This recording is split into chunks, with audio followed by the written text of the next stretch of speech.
GK kids. 3 मछलियाँ।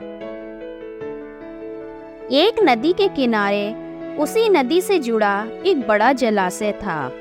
जलाशय में पानी गहरा होता है, इसलिए उसमें काई और मछलियों का प्रिय भोजन जलीय सूक्ष्म पौधे उगते हैं। ऐसे स्थान मछलियों को बहुत रास आते हैं। उस जलाशय में भी नदी से बहुत सी मछलियां आकर रहती थी। अंडे देने के लिए तो सभी मछलियां उस जलाशय में आती थी। वह जलाशय लंबी घास व झाड़ियों द्वारा घिरा होने के कारण आसानी से नजर नहीं आता था। उसी में 3 मछलियों का झुंड रहता था। उनके स्वभाव भिन्न थे।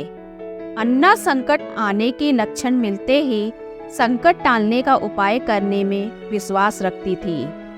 प्रत्यु कहती थी कि संकट आने पर ही उससे बचने का यत्न करो। यद्दी का सोचना था कि संकट को टालने या उससे बचने की बात बेकार है।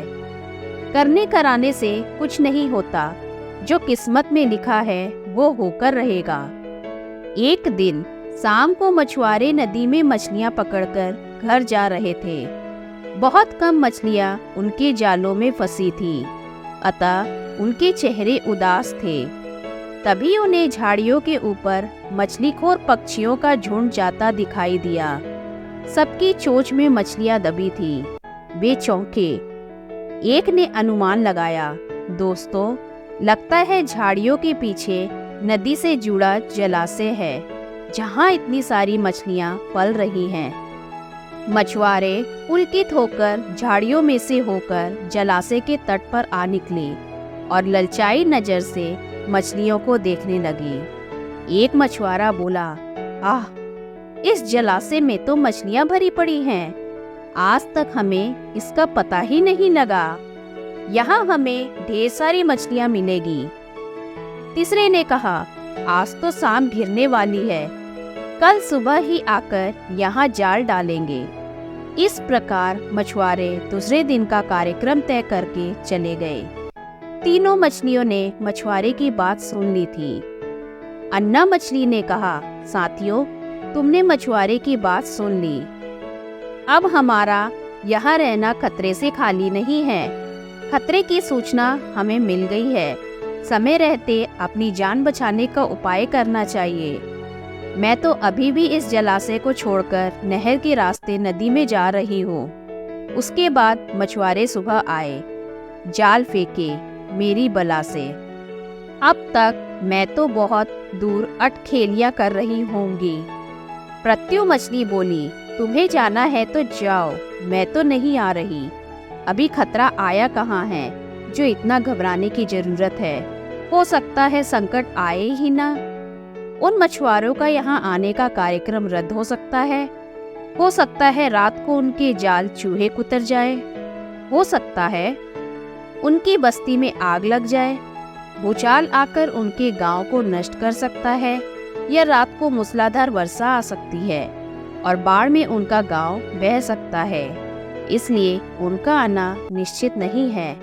अब वह आएंगे तभी तब सोचेंगे। हो सकता है मैं उनके जाल में ही ना फंसूं। यद्दी ने अपनी भाग्यवादी बात कही, भागने से कुछ नहीं होने का। मछुआरों को आना है तो वह आएंगे, हमें जाल में फंसना है तो हम फंसेंगे। किस्मत में मरना ही लिखा है तो क्या किया जा सकता है। इस प्रकार अन्ना तो उसी समय वहां से चली गई। प्रत्यु और यद्दी जलाशय में ही रही। भोर हुई तो मछुआरे अपने जाल को लेकर आए और लगे जलाशय में जाल फेंकने और मछलियां पकड़ने। प्रत्यु ने संकट को आए देखा तो लगी जान बचाने के उपाय सोचने। उसका दिमाग तेजी से काम करने लगा। आसपास छिपने के लिए कोई खोखली जगह भी नहीं थी। तभी उसे याद आया कि उस जलाशय में काफी दिनों से एक मरे हुए ऊदबिलाव की लाश तैरती रही है।